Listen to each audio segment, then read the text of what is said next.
The League of Women Voters was founded almost 100 years ago with the right to vote for women. Not only the right to vote, but an informed vote.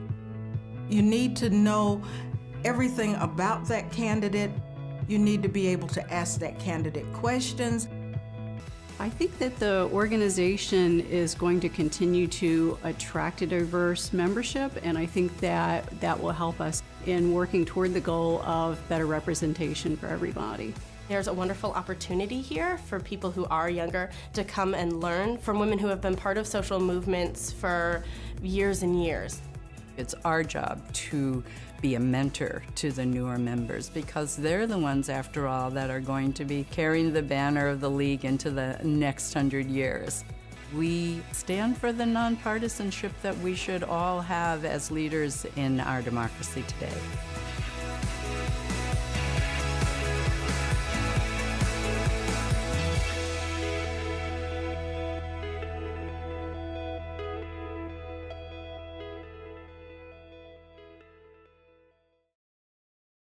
The Center Region Active Adult Center is a vibrant, inclusive, and happening location designed for active adults, 55 years and over, to be social and participate in new experiences while also staying close to home.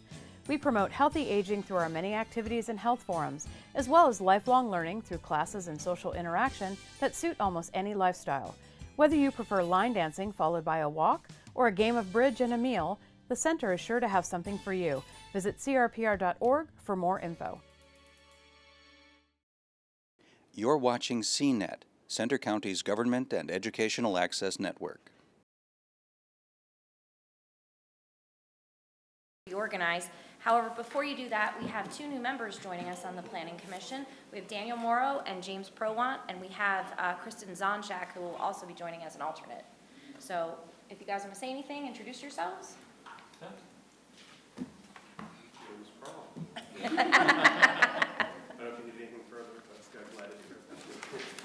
Daniel Morrow, I work with First Commonwealth Bank, so happy to be here and look forward to any way I can contribute. Great. So our first item of business is the election of a chair, and once the chair is elected, I will give up my gavel to that person.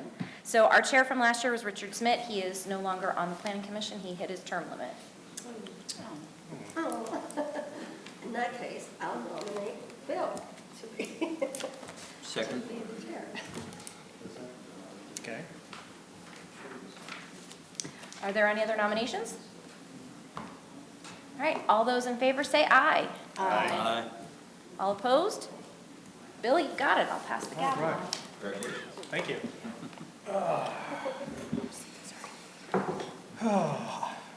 Next item of business is we have to nominate our vice chair. I open it to the floor.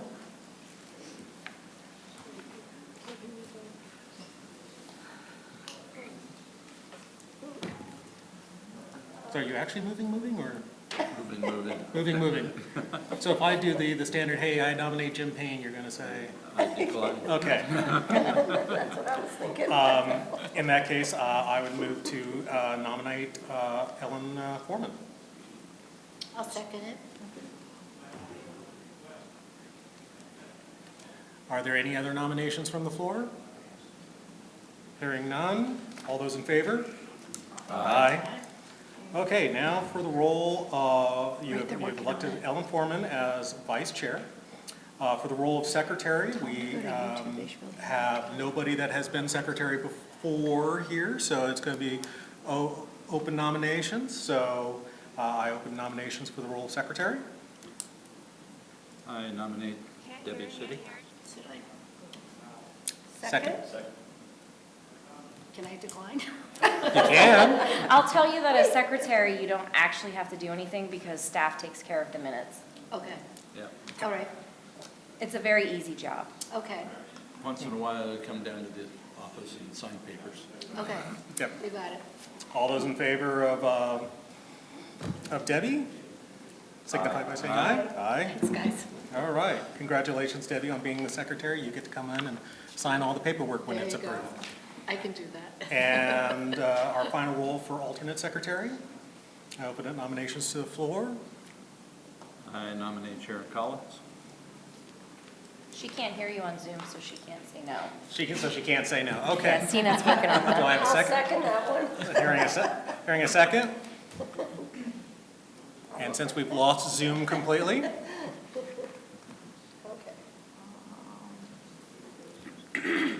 Okay.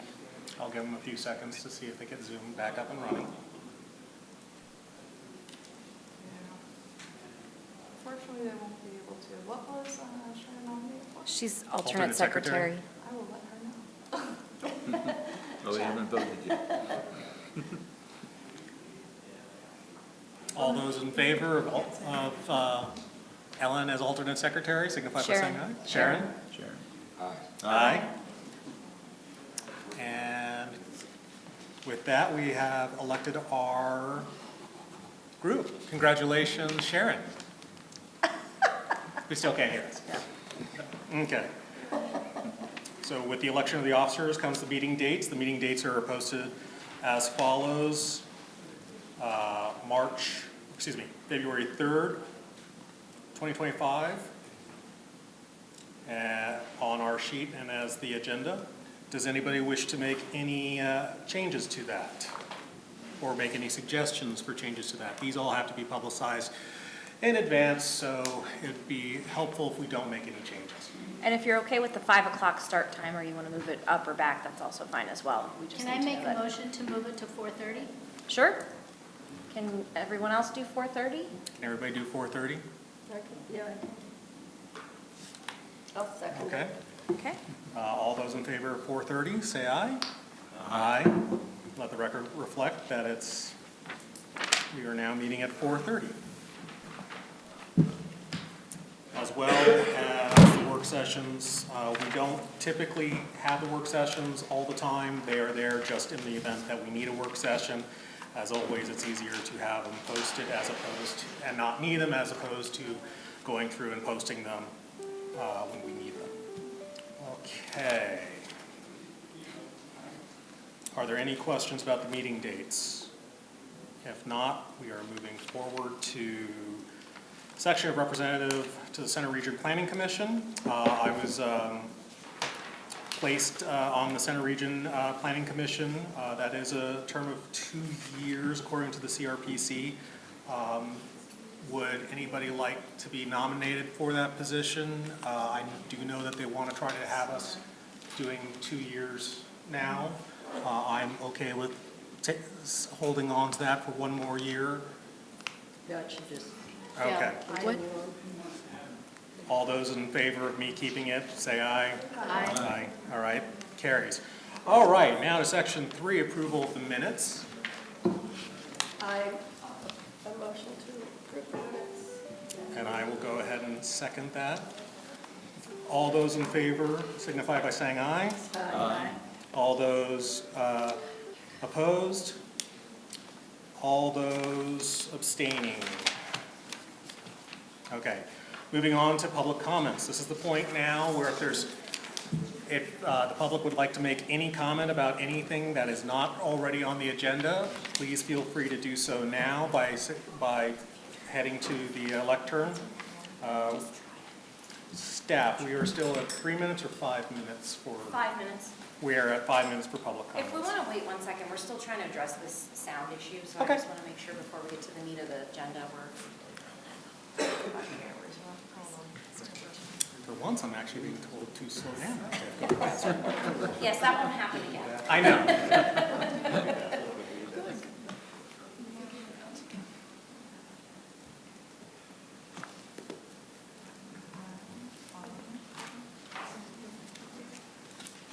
Try that. Wait, hold on. Sharon, can you hear us? Yeah, I can. We can't hear Sharon. Okay. Yes. I grabbed my glasses case and then I forgot my reading glasses. But you got your case. I got my case, you know. You can make it bigger. So while I am doing this for time, I see that we have another person that just joined the board. So would you like to introduce yourself, please? Sure. My name is Kristen Swanacek. Okay. Welcome. Thank you. Thanks for having me. I apologize, I totally misrepresented how long it was going to take me to get from downtown now that the students are back.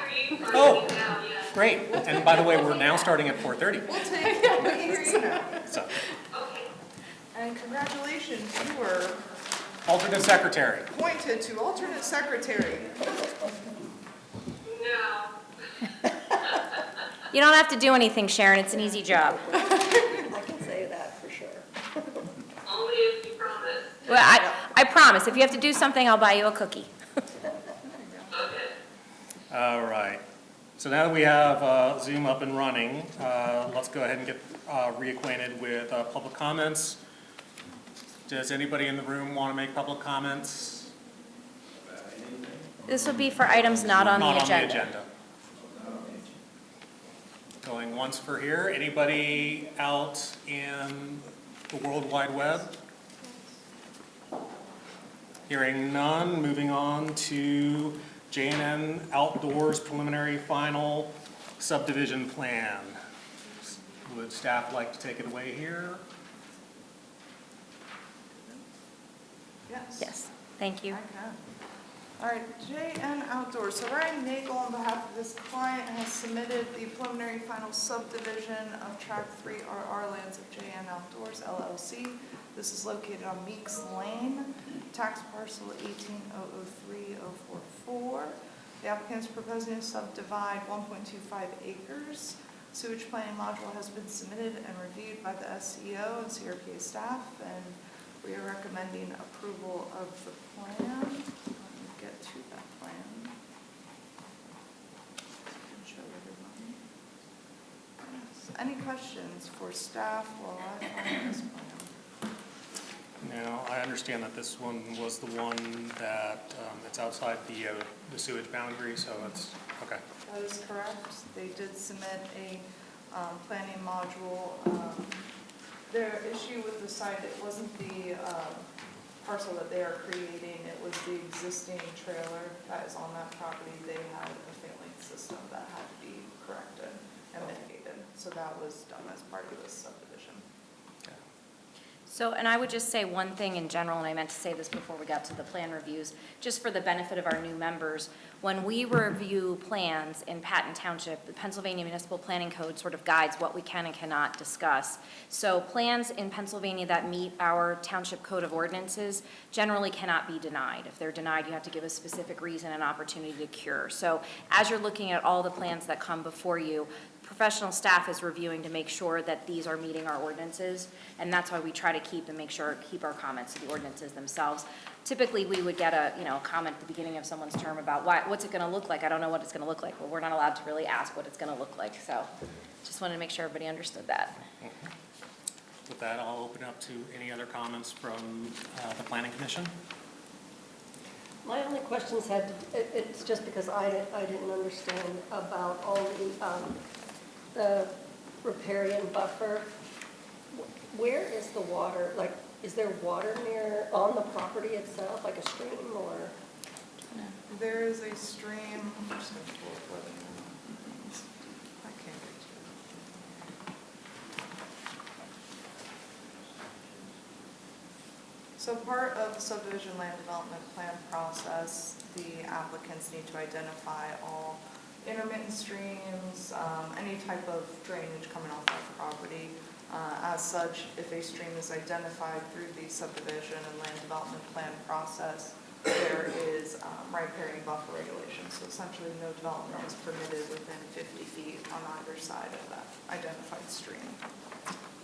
And on the final plan, I was trying to figure out exactly where that stream was. Is it this thing? It's the dash line. The dash line, okay. Never mind. You have to provide so much off to the side of it. Now, is there anybody from 3RR that would like to speak on behalf of this plan? I don't believe anybody's here.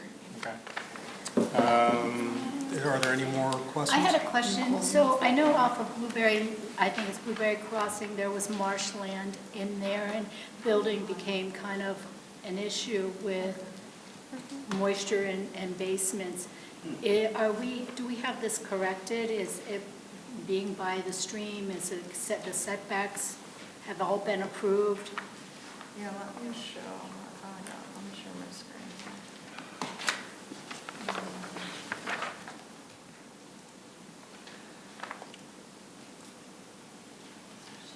So that when our home can watch as well. Now, Amy, was this the one that suggested a stop sign but did not require a stop sign? This is just a 2-lot subdivision, no stop signs are required with this. So the property in question is this one right here that I'm circling around. And let me share so people at home know what I am pointing at as well. And admit pointing at.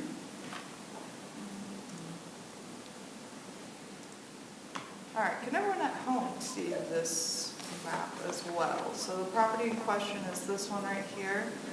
There are existing structures down here along Meeks Lane. That was the whole issue with the planning module. They were failing septic systems with this property. So part of this subdivision, they had to mitigate those failing issues as well as identify a primary and backup site for this whole lot up here. So the stream in question is over here. It goes through the property, as you can see. And essentially what our ordinance requires, 50 feet on either side. You can't have any development in that area. And they will be having a shared driveway over here to access the larger parcel that will be left over in that subdivision.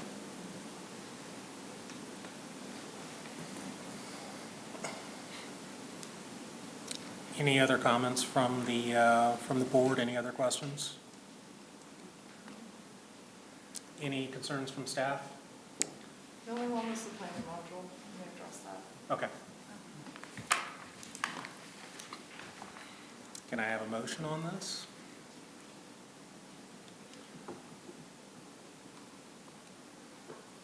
I make a motion to approve J&N Outdoors preliminary subdivision plan. I'll second it. All those in favor, signify by saying aye. Aye. All those opposed? Motion carries. All right. Next plan for review is Phase 4 of the Nittany New Villas Continued Care Retirement Communities and the Village Preliminary Land Development Plan. Oh, that is much help. Thank you. I believe we have Pantera here on behalf of this. Morning, or good evening, guys. How are we doing on this? Hi, I'm John Sepp from Pantera Engineering. I'm here to present to you the latest phase of the Village of Penn State, and have Dave DeLuca, Ellen Corbin, and Gary Dolan from the Village here too to answer any questions you may have. This project consists of 2 apartment buildings, 10 units apiece, and there are 10 indoor garage spaces for parking in each of the units.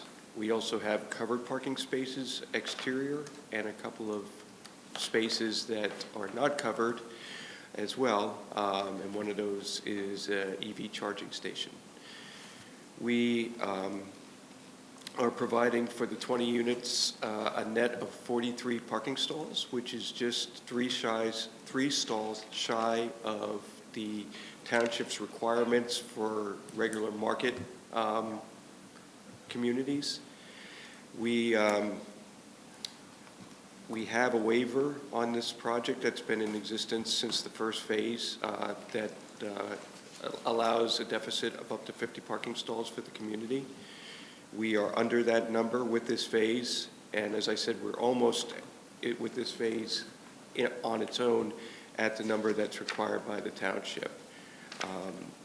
The community has a historical average of less than 20% of the units typically have, independent living units typically have 80% typically have one car or less. Only 20% of the units have two cars. So we're well within the required and parking with the waiver, and also well within comfort as far as the parking goes for the community as a whole. We've addressed the vast majority of the staff's comments. We've worked well with the staff on the project since we've submitted it, and I'm happy to answer any questions you have regarding the project here tonight. Thank you. Before we turn this over to the board staff, would you like to give us updates on this? Any problems or comments or concerns that staff has? With any large master plans like this, it's really just keeping track of the waivers that have been submitted over time, what is required, what was waived, what is built, what is not, etc. John, he did a good job helping us because we are all kind of new coming into this master plan for development. So we were able to get through all of our concerns that we had with this plan as well. Okay. With that, I turn it over to the Planning Commission. Does anybody have any questions? I have a few. I guess a first question is, in terms of the trees that are being removed, how many trees are we removing, and is there any opportunity to, it looked like a lot of trees in the sketch that I looked at. We will be removing about 3/4 of an acre of trees, but the vast majority of the trees, about an acre, will remain. So even though we could develop the entire tract, we are keeping an acre, over 50% of the wooded area as existing. And we've really, I know Dave's been on me the whole time to get the grading in, get the grading in, get the grading in, save the trees. So we've done, I think, the best we can to save as many trees as we can. And again, there's going to be over an acre of trees remaining when we're done. And I wasn't clear on the path. It says there's something about the path. There's a bike path that comes down. You could see it in the upper left hand, right there. Mm-hmm. Right now, that path goes down where the entrance drive's going to go. What we will be doing here is connecting the path to the entrance drive. So the entrance drive will serve as access to that path. There is another path down below, which was the other end of the bike path, and that is going to remain as it is for the residents to access some gardens that they have and whatnot in that area. And that's the path that goes down to the rail trail? That is correct. The upper one does, yes. The upper one? Yes. And so it won't be connected to anything? I guess I'm... Oh, it still will be connected to the rail trail, yes. We're only changing, you could see the kind of dark color up there and the dark color down below. Right. That used to connect, but now you will use the access drive to get down to where the other, where the prior connection was located. And the access drive would be used by cars as well? Right, but the bike path in its current configuration connects to Lions Hill Road. So the roads were always used as part of that bike path system. So it's really no change in regard to the use of the bike path and using it as with the road itself. That's been like that for quite a few years. And then where do you access, like, the parking behind, is it behind the building? Yes, it's on the parking is on the other side of the building, right in there, right along, out down from the tree line. There'll be 20-some covered stalls and 4 uncovered stalls, 3 uncovered stalls, excuse me. And you access it from the main drive? Yes, that is correct. Everything will be accessed from the main drive.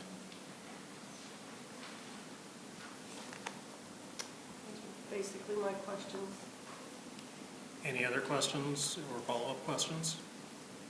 You take questions from the floor? If you want to step up to the podium and state your name so that we can have it for the record and we'll hear your concern. Sure. My name is Jim Tate, and I'm a resident of the Village at Penn State. I'm using a loose number, but I'm about 100 feet away from the 2 new buildings that are being built. So I have a concern about what's going on, like anyone would. And the question I have here is does this map show the 2 parking spaces on each side of the drive, right in here? I mean, in here, down here. I can't tell on this. The existing spaces. Those existing spaces are being striped off. Those aren't the ones I'm talking about. The 2 new ones, John. Oh, the 2 new ones that we're putting in down? Yeah, I don't see the 2 new ones. That's why I'm asking the question. They are an extension, maybe it's not on that sheet. It's the existing conditions plan. There's a record plan. We'll be on that one. You're going to have to read it. I can't see from here, John. It's hard to see. But It's a big package. Yeah.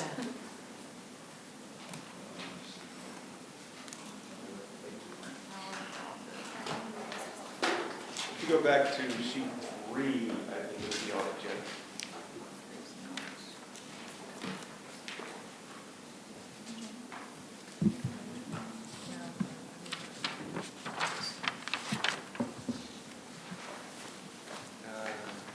That's existing conditions. John. 4, 5. Sheet 7. Sheet 7? It's shown on sheet 7. 7? Well, yeah, there's one. Right in there. There you go. See those 2 and 2 in the lower left-hand corner of the sheet? That's where the 4 extra stalls will be put in. So they're part of the 46. That is correct.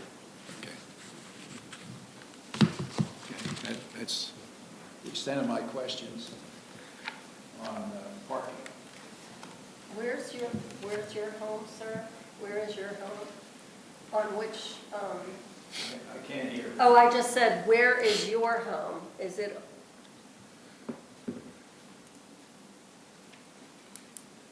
Got it.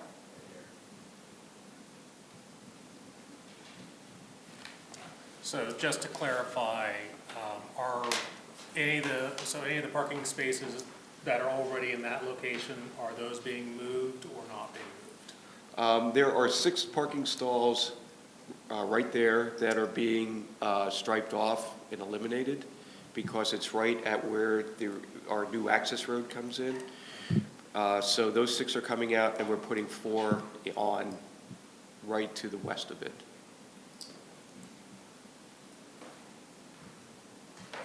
How many more phases are there? There'll be 1 more phase. And Jim, Mr. Tate, may I ask, are those 6 spaces all normally used right now? Or? Well, they have numbers. Okay. Therefore, I'm assuming that there's a contract between the village and the residents. That's their space, resident space. There aren't any reserved parking spaces for the whole site because this plan was a master plan development. All of these phases come together, which I believe there's an email included in the agenda outlining what was required, what was waived, what is built, what is being proposed. And they are still under that waiver with 46 spaces. They got a waiver for 50 parking spaces total. Okay. So we don't have any vested interests that are being eliminated and redone. Okay. Yeah. All right, just want to clarify. I have a question. Yes. If 6 spaces are currently being used by residents, I mean, if there is a resident assigned to a number, and the 6 are eliminated, where are they going to park? That's outside of the purview of this conversation.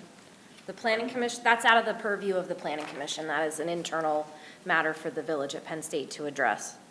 The planning commission is only concerned with the number of parking spaces that are related to the waiver that was approved. And from that standpoint, they have met that qualification.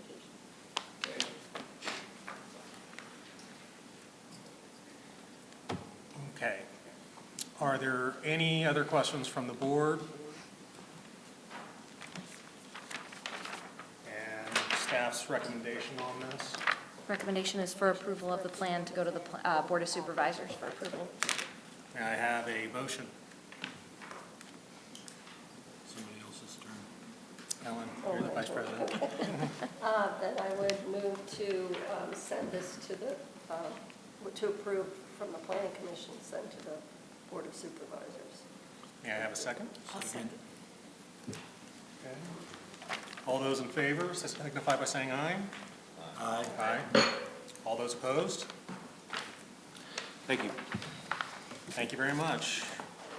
Moving on.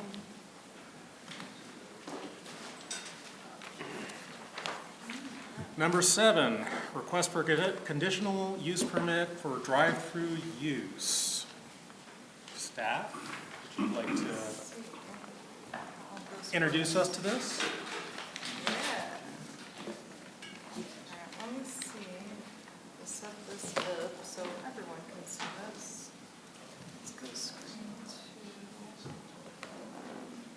2. If I can project onto screen 2.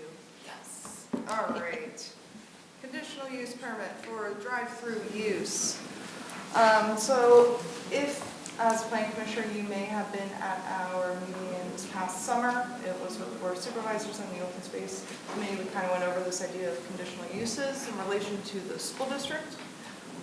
In preparation for their submission of a conditional use permit, lo and behold, we have another conditional use before that, but luckily all of us are relatively familiar. However, we do have a lot of new planning commissioners, so we want to take this opportunity to really explain the conditional use permit process. Similar to the conversations that we had this past summer, how this process is separate from the land development plan process. So this is essentially if someone submits a zoning permit for a change in use, this is the zoning premises, so our zoning officer can issue a zoning permit for this permitted use. So we have, and I believe we included in the packet that one pager that we provided this summer as well, so you can take that home and review it. But conditional use is a land use that is permitted in a zoning district and one that is subject to additional requirements. So it may be the fact that the use could be a landfill or something with high intensity that warrants additional review and potentially conditions of that approval. So it's essentially the governing body saying, we would agree that this use is appropriate in this zoning district, and it may be that because of the use, it may require additional conditions. So in this case, we are looking at a drive-through use for this request, and this is a procedure. Really, the planning commission is the first step in this procedure. So we will review this. You'll provide the recommendation to the governing body. It is the governing body's role to act on this conditional use permit, to grant or deny it, or in the case they may identify additional conditions outside of the conditions already included in your zoning ordinance that the applicant must meet. So for us, drive-through use request. So this is for the Patton Crossing development.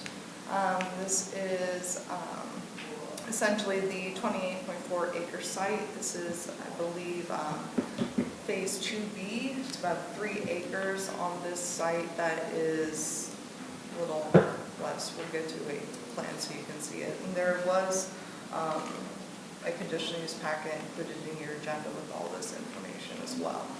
But essentially, the conditions of a drive-through use for Patton Township, specifically for this zoning district. So there are some ordinances where no matter where this use may be permitted, all these conditions need to be met. For Patton Township, this process is only required in your MXD2 district. So when you want a drive-through in this zoning district, all of these conditions must be met. As you review the conditions, it's usually because this is another master plan development. There are a mix of uses. There's commercial, there's residential, so you potentially could have conflicts, and that's why the drive-through is part of the conditional use. And you can notice with these conditions, the hours of operation for the drive-through, et cetera, it's to ease those conflicts with those uses that may not be in line. And these are just generic conditions? These are part of your ordinance and they must be met in order for the board to approve. So the specific instance wouldn't be operating 6 to 11 necessarily, right? Yes, they would need to. That is part of the requirement. If they would like to have a drive-through in this zoning district, the hours of operation of that drive-through are 6 a.m. to 11 p.m. So they are essentially agreeing to that condition. But So they could even set if the. restaurant isn't open at 6 say, a.m.? Yeah. They could set the hours to be different, they just can't go outside of the 6 to 11. Oh, yeah, that makes sense. Yes.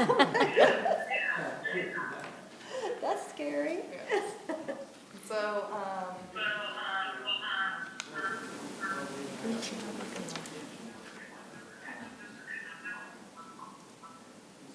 is he not working on? I don't think I'm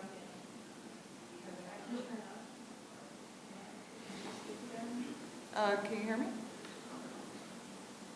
As long as there's no replay. Can everyone at home hear me?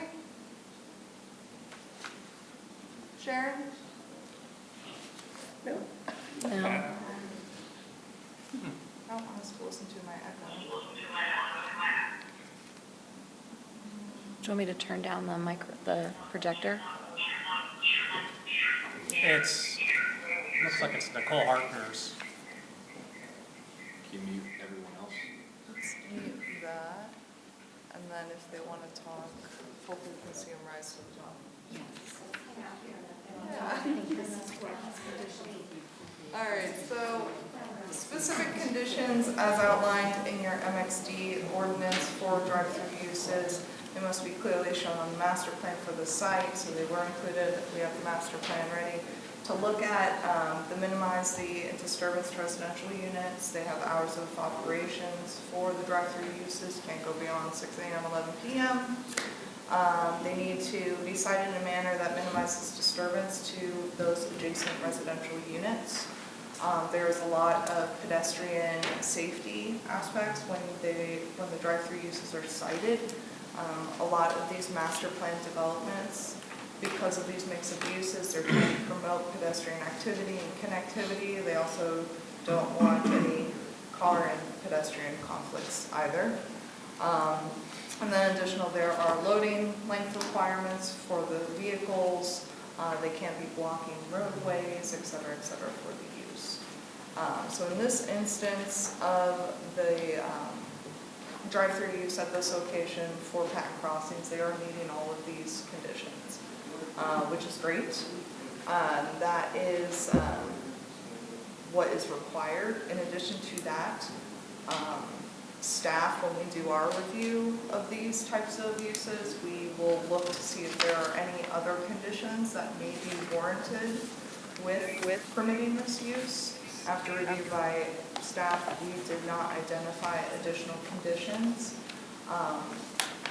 Please note, this is not to say that Planning Commission and or the board couldn't identify additional conditions. However, they do need to be related to the public health, safety, and welfare. We can't say, I don't like this restaurant and I want it to be a different one. That's not a condition of approval, but reasonable safeguards for the community at large, essentially, are additional conditions that you can include with that. So as I said, staff, we did look at this. We had traffic, zoning, planners. We did not identify any additional conditions to include other than the ones that we have already included in our ordinance and they have met. And so this is one step in that process. I think I have the size. Yeah. So, Yeah, I'm confused about how you could say that it wouldn't interfere with pedestrian. Like, how do you figure that out? essentially, we look at where cars will be parking, where the drive-through is located, that there are safe points of crossing for those pedestrians. Grab the plan, get that up here as well.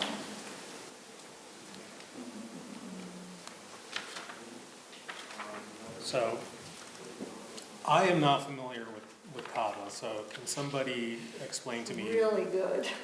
It's one of my favorites. Yeah, please. Go ahead.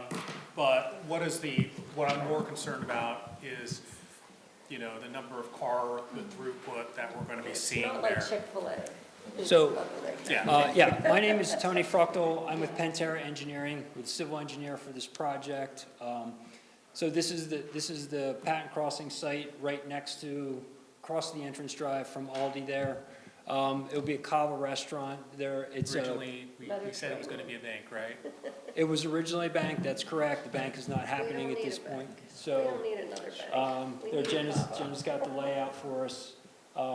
It is it's a Mediterranean restaurant. They're open for lunch and dinner, so that will be well within the 6 to 11 hour requirements. I think the other key thing about this is it's not a drive-through, a true drive-through. While it does fit under the category of drive-through per the ordinance, this is a pickup window. This is for call ahead or order online ahead and pickup window. So it won't have the stacking that a normal drive-through has. There's no order point on this, for this lane right here. So you can see how we have shown 10 cars that can stack without interfering with anything. No pedestrians, no parking, no other vehicle movements. What you can also see here is this is kind of tucked on the perimeter of the site. This is the wall that's out there right now. There's Addison Street, here's the wall. So this is kind of tucked into the corner there. So pedestrians can come in. We can't avoid getting folks across the entrance drive right here, but that will be, that'll be a sidewalk, and there'll be detectable warning surfaces on the sidewalk there. But by putting it in the corner there, that kind of eliminates conflicts. It eliminates cross routes from other traffic and from pedestrians. So those are a couple, hopefully that helps answer a couple of those questions about, hey, yes, we've got these conditions to meet, and how did we do that? One other thing that I would say is the project that had originally been approved for the bank, the wall got built. There's actually perimeter plantings that are in here right now, and more that are scheduled to go in, and they were approved at the time to also eliminate headlight to provide headlight screening and eliminate headlights from shining out off of the property. So that will be, as one of the conditions, continued as well. So there's a little bit more to consider as far as when Jenna talked about meeting these conditions. That's some things that are out there and some things that are proposed. Can I ask a question about the block to the right, the restaurant, I guess? Looks like, is that a sidewalk around the restaurant right there? And what's to the front? This is sidewalk right here. What's to the front? Is that a planned outdoor below? This is an outdoor patio. Okay. That's the basement. Below the restaurant, that whole white block, what is that? Yeah. That's to be determined. Is that a future additional property? Yes, that's an open space right now. We don't know what's going in there. Yeah, so you can see the master plan. Well, catch up, let me zoom in. So that is kind of the beauty of these master plan developments. When you originally start at that master plan preliminary stage, we all do our best to identify meeting the percentages, the amount of retail that's required, the amount of residential that's required, what possibly that building envelope can look like. But it gives us a great opportunity to really do a holistic planning for the site, the stormwater, parking, etc. Knowing that down the road, as opportunities occur, it is expected to change. I've never seen a master plan that's actually like from the get-go the exact replica. So a lot of those spaces that you'll see throughout master plan sites, as you can see, there's this idea of a big grocery store that went through Aldi, great. And this one, you can see there's 3 buildings here and a larger one back here. So it's really just identifying total impervious, trying to plan for the stormwater, the traffic, the shared parking, because when you see the land development plan that's unrelated to this, they will be sharing parking because the Aldi is overbuilt for their parking. And that's again part of that flexibility. As the plan develops out, it's going to change. And that goes back to what we saw previously with the village, is tracking those changes to make sure that all the parking that is required will be built on site, where that is, etc.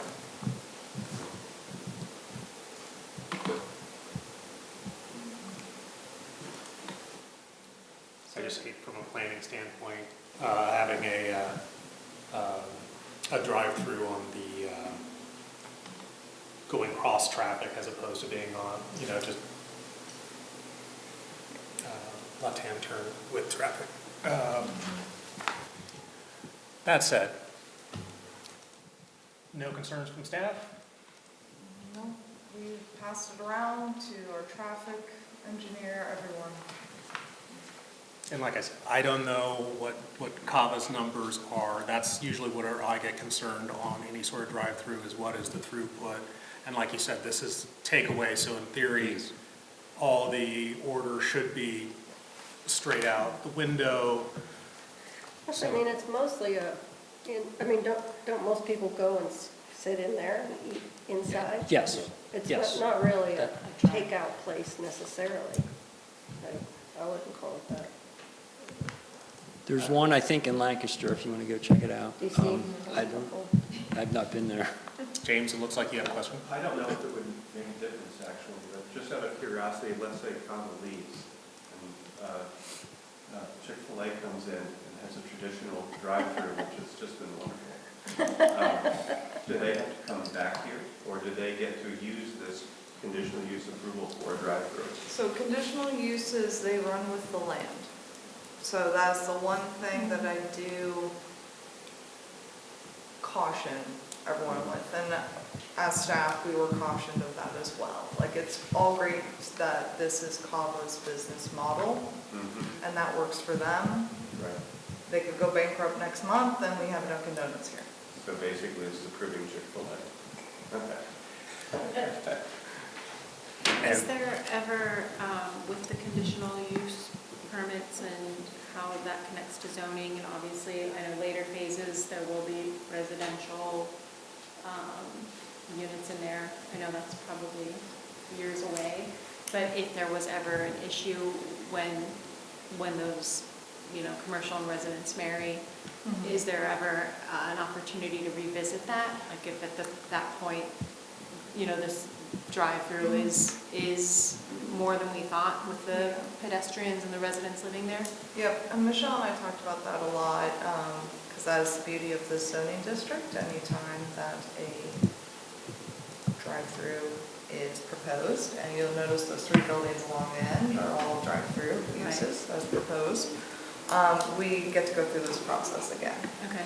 So while we may look at this now for the proposed business there, it's working for them, find out down the road the amount of business that they are producing, the site may need to change, but that will be with future development of any other drive-throughs. When it comes to residential, I mean, the conditions that we approve this under, they need to meet them. So at any point in time, if that traffic is coming onto the roadway, yes, we can enforce that. There are things that we can do. But. I think Sharon has a question. Yes. Go ahead, Sharon. I'm concerned with the people exiting coming out, where those two handicap ramps are. Do you think that they're safe? So the two handicap spots, hold on, we're gonna relay Sharon. That is a point that we have brought up, I believe in the land development review of this, not necessarily the conditional use of this, but that conflict of the parking and then the drive-through coming through as well, that traffic. That is a comment in our land development plan review.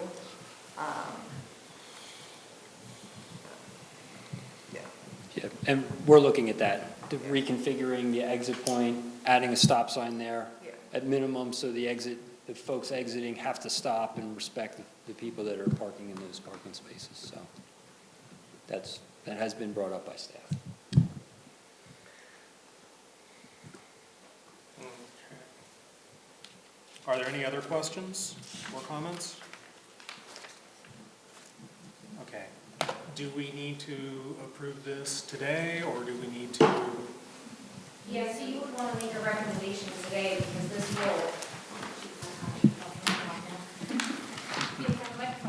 this will have to go to the Board of Supervisors, and then the Board of Supervisors will have to set a public hearing. The public hearing would be in February. We'd like to introduce it to them at their meeting next week so they're aware of it, can answer any questions, and we'll have that public hearing. We have to advertise it as well. So it would be good if you could take action if you're in favor of recommending this to the board tonight. That would be good. And if you've identified any conditions that you would like them to consider when they review this, that would be part of this as well. So it did sound like there were concerns about the handicap parking.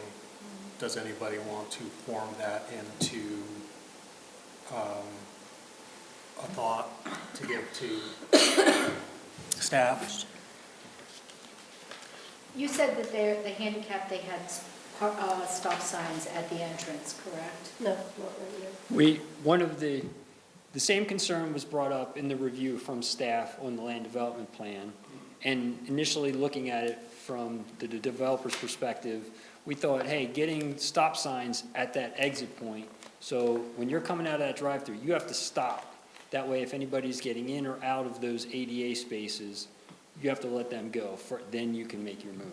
So that was a starting point. We're looking at whether we can actually reconfigure that to slide it over as well to get it into, just to line it up with the aisle. Just to line it up with this aisle, because it's kind of pushed over here. We're looking at maybe moving that over a little bit so that when you leave there, you're in the aisle in the direction you should be in. So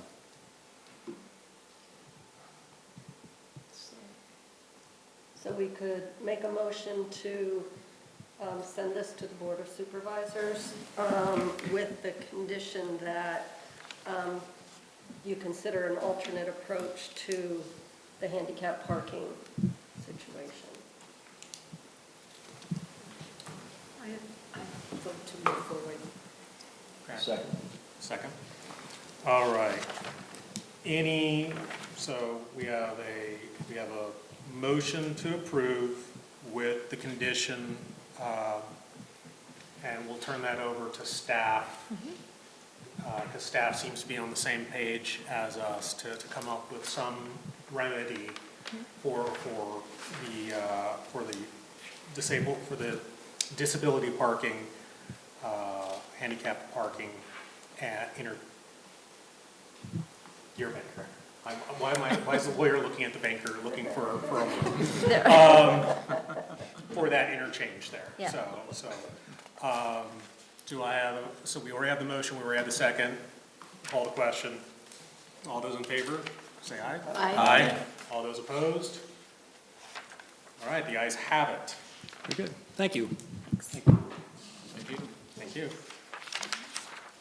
And everybody knock on wood that we don't get something that has a higher throughput than very successful. a higher throughput than Chick-fil-A. And by the way, we really love the tactars from Chick-fil-A, and we all appreciate them working so hard to get that double lane. And for what it's worth, the developers do not want to have the issues either. They want to be successful, but being successful doesn't mean having to have. That way we all get to look at you and say, but you said Cava was going to be great. All right. Unfortunately, there's still a lot of people that cannot read right turn only and right turn. Yes. That's probably the #1 call we get at the office, fun fact. Oh my gosh. Well, I never thought I'd think this much about Chick-fil-A in a job ever. just wait till the train's going down that lane. Then Penn State will, or then Penn Dot will let us actually stop. Enforce, yes. Turns. That's a. Thanks, Tony. Okay. Moving on to number 8, 2024 State of Planning Report. Take it away. It's my turn. Okay. The Pennsylvania Municipalities Planning Code requires the Planning Commission to keep a full record of its business and annually make a written report to the governing body by March 1st of each year. This is basically just an opportunity to provide the community and the elected officials with a review of the Planning Commission's activities from the previous year. So in your agenda packets, you will find the draft State of Planning Report, kind of long, so just to summarize it, the Patton Township Planning Commission held 11 regular meetings and 2 joint meetings. Key responsibilities that the Planning Commission had in 2024, you guys discussed affordable and or attainable housing, reviewed land development plans and subdivisions, a total of 6 land development plans, 1 lot consolidation, 1 subdivision, and you guys saw 1 modification waiver. You also did some ordinance reviews, learned about conditional use, and you also participated in a really fun activity that helped the Center Region Comprehensive Plan update. Don't worry, there will be more. Yeah. So, if you guys had a chance to review that, if you see anything you want to add that we missed or anything, let us know. That's good, thank you. Thank you, Summer. Do we need any action on this? Just Recommend. Just celebrate. Well, it says, We did a great job last year. review materials, solicit additional information, solicit public input. Is there anybody from the public that would like to make a comment about what we did last year? And with that, consider action. I'll move to recommend the report to the Board of Supervisors. Can I get a second? Second. All those in favor? Aye. All those opposed, same sign. The ayes have it. Moving on to 2025 Planning Commission Work Plan. Okay, so provided in the agenda is the draft 2025 work plan. It's ranked in order of highest priority for review. You guys, it's up on the screen. So you're still going to be doing your routine activities, the land development plan reviews, referring items to the board. You'll still have your representative on CRPC. And then we have some of the bigger ticket items that will be discussed. So number 1 being attainable housing, developing that ordinance. Then we have short-term rental regulations, which we kind of touched on at the end a couple months ago, 2024. We are also, you guys also saw the Douglas Drive rezoning. We'll continue to work on that in 2025. Continue the Planning Commission's education. And then the North Atherton Street corridor study. And We're gonna then, fix Atherton Street. The Center Region Comprehensive Plan update.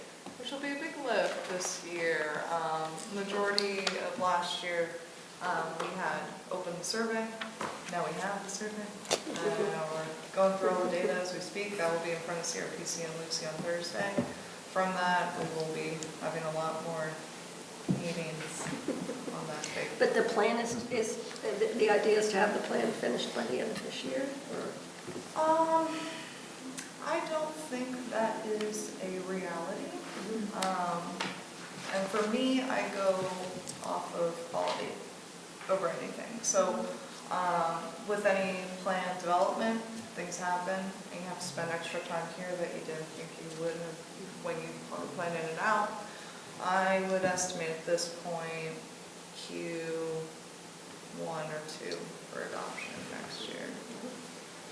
I know the original deadline was really put in place, I believe, for election purposes. And then after further review, few municipalities are losing a significant amount of elected officials going into 2026.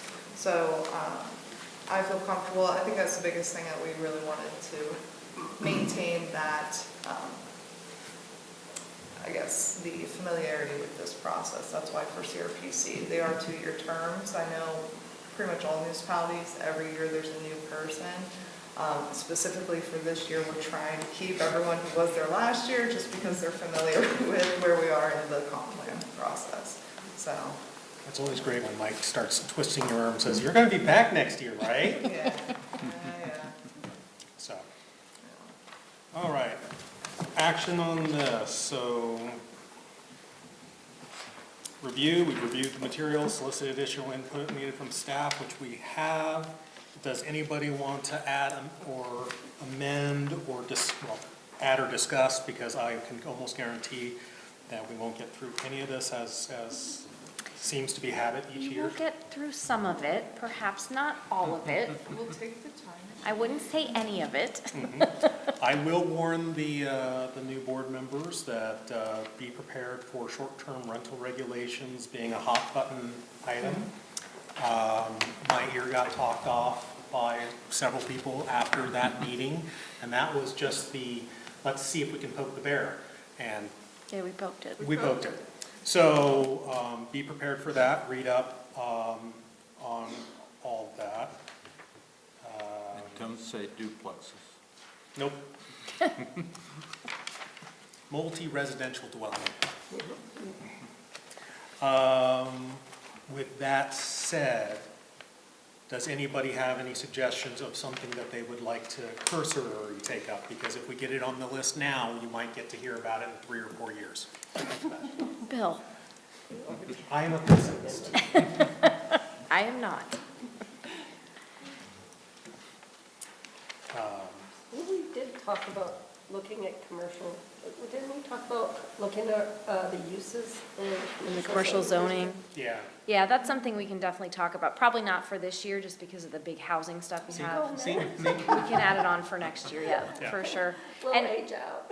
part of the discussion with the Atherton Street corridor study, one of the things we want to look at through there is to look at the zoning along Atherton Street. Atherton Street is really ripe for redevelopment, which is a double-edged sword, because if you get more commercial properties in there, then you have ingress and egress issues and some safety concerns. And we've been working on some projects.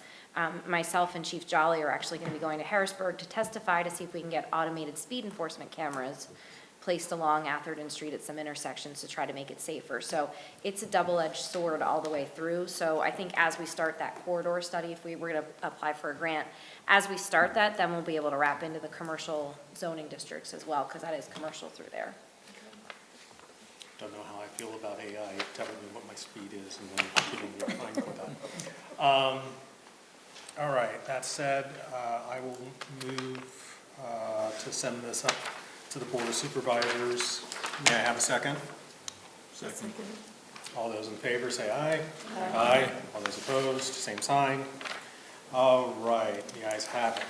Moving on to number 10, other business.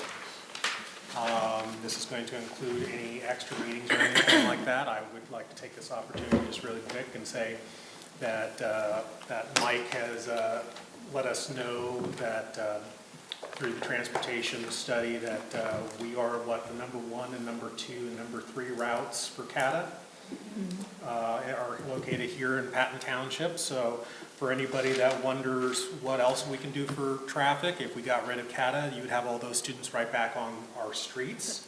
So thank you very much to CATA for getting those. I believe we have all of the I don't want to say double-decker buses, but all of the tandem buses are pretty much located out in Patton Township and are doing that through the MPO, or that information came through the MPO. And then also through the MPO, there is talks of trains, planes, and automobiles, and actually a lot more serious talk about figuring out what to do with the new rail initiative coming up from coming with the second Pennsylvanian, but that has also spurred talks of things like light rail, and if that comes in, we're going to need a presentation from, we're all going to need to know where all of our big transportation is going. And that's all going to tie in right back to Amy's pet project of the corridor study. We did go to the MPO and we went to the CRPC for that as well, and that got kicked back, so that's going to be done as a local project here, which is great. That means we get to exert more control over it. Shame on them, but you know, now we actually get to really work on getting something going. And with that, does anybody have any other business?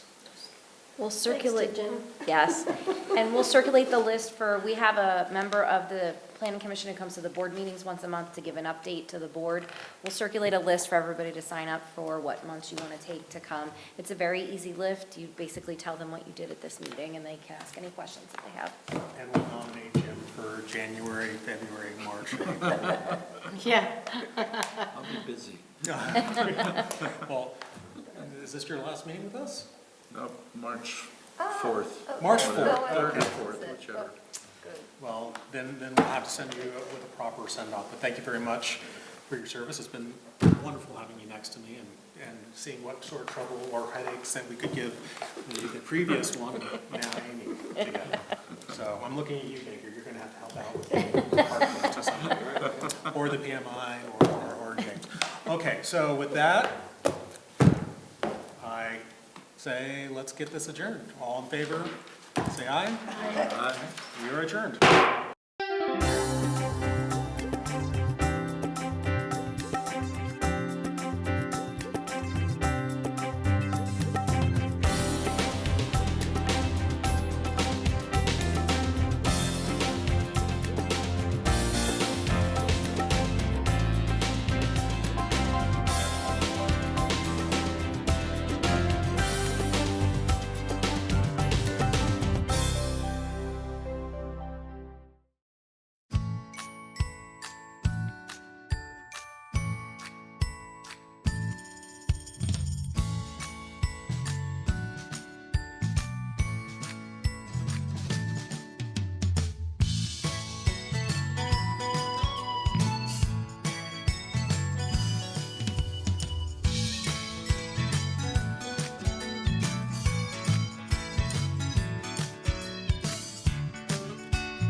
Welcome to Center Volunteers in Medicine, where healing meets compassion and every patient is treated with dignity.